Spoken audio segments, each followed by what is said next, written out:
now represents 40% of the economy. It is the highest it's been since World War II, and unfortunately it does not look like the Obama administration is getting ready to make any changes. And so much for hope and change. It doesn't look like it's going to happen. Incidentally, speaking of hope and change, this is what happened in Greece last year. The guy that they elected prime minister is a guy by the name of George Papandreou. He actually goes back historically. I think his family was involved in politics. I want to say that his dad was also prime minister. Don't quote me. I think that's true, but I'm not 100% certain. I know he comes from a political family. As soon as he was elected in October of last year, he acknowledged that both the annual deficit and the national debt were higher than previously reported. He basically just leveled with the Greek people and said, hey, we're in trouble and we need to turn our stuff around. He acknowledged that the deficit was actually something like 12.5% of GDP as opposed to 6% of GDP. And he's basically he's a socialist. And he's not a Republican or a Libertarian. He's a socialist. But he's leveling with people and he's trying to get the thing turned around over there. In this country, we're not doing that. The problem of debts, deficits, unfunded liabilities, nobody in the federal government is addressing this at any level. This, incidentally, is what I think the Tea Party is all about. I mean, there are some colorful characters in that Tea Party. There are colorful characters in any movement, right?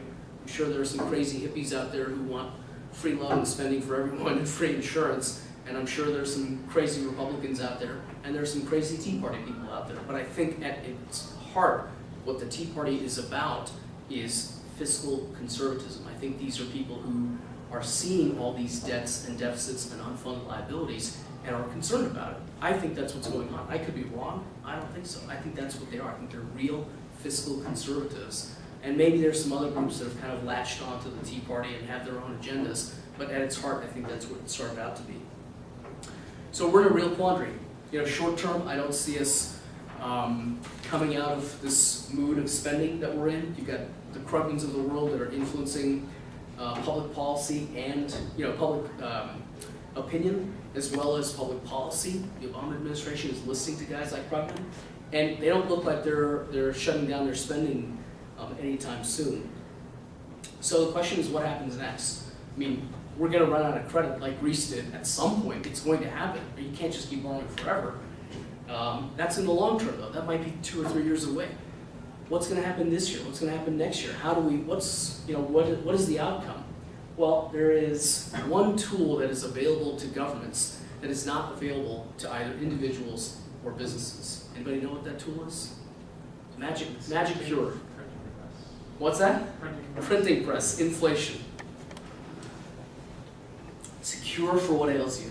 We're going to paper over all of our problems. Inflation is a very, very insidious little animal.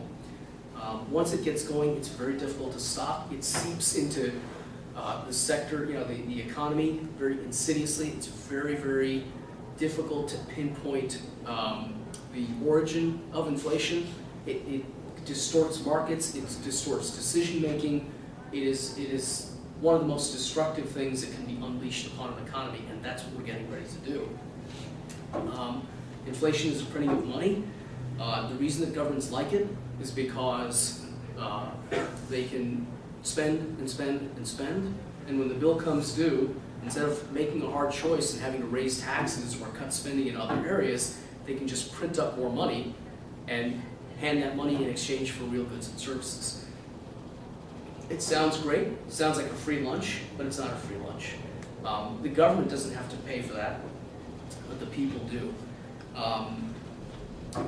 The way that the people have to pay for expenses, for inflation, is through rising prices, prices that rise more quickly than wages.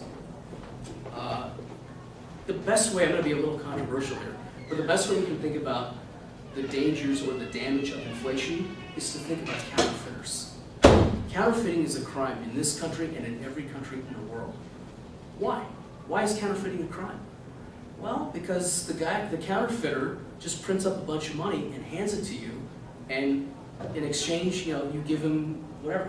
He buys a cell phone, he buys a camera, he buys an iPod, iPad, iPhone, I this, I that, whatever he wants, he buys it. But he hasn't done anything for the money. He just printed it up on a printing press. So there's an understanding that there is a theft of value from the system. People who have to work for a living, like a doctor or a lawyer or a sales manager or whatever, office manager, somebody who's in sales, you go, you work for a week, you get a paycheck, you get cash. If you work hard enough, you save enough money, maybe you can buy a TV set, or you can buy a car, you can buy a house, whatever you want to buy. The counterfeiter does none of that. The counterfeiter just prints up money and goes out and exchanges it for real goods and services. So there is an understanding that there is a theft of value from the country. Now maybe you can't directly identify who is being hurt, but you know there's a theft of value. That's why it's a crime. It's a very serious crime. When the Federal Reserve prints up dollars, they're not counterfeit. Okay? They are duly authorized by Congress, by the Federal Reserve Act of 1913. They maintain the currency. It is their job.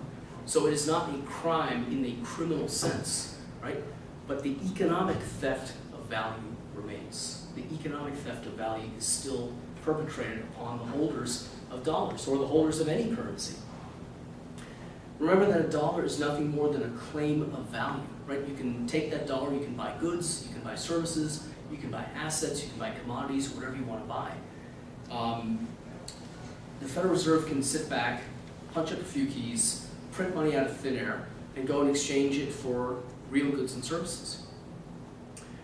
But you have to realize that they're not producing any goods in exchange for that money. They're not bringing any resources to the table for that money. So in reality, if you think about it, what's happening is, since you have a fixed number of dollars in the economy, those fixed number of dollars are going to be allocated to buy whatever goods, services, assets, commodities you have in the economy. When you print up more dollars, the value of each individual dollar goes down. Right? That's a loss of purchasing power. If you think about it, if you assume that the entire economy consisted of, say, $10, right? And in addition to 10 physical dollars, right? In addition to 10 physical dollars, let's say you had 10 candy bars. That's what the whole economy was made of.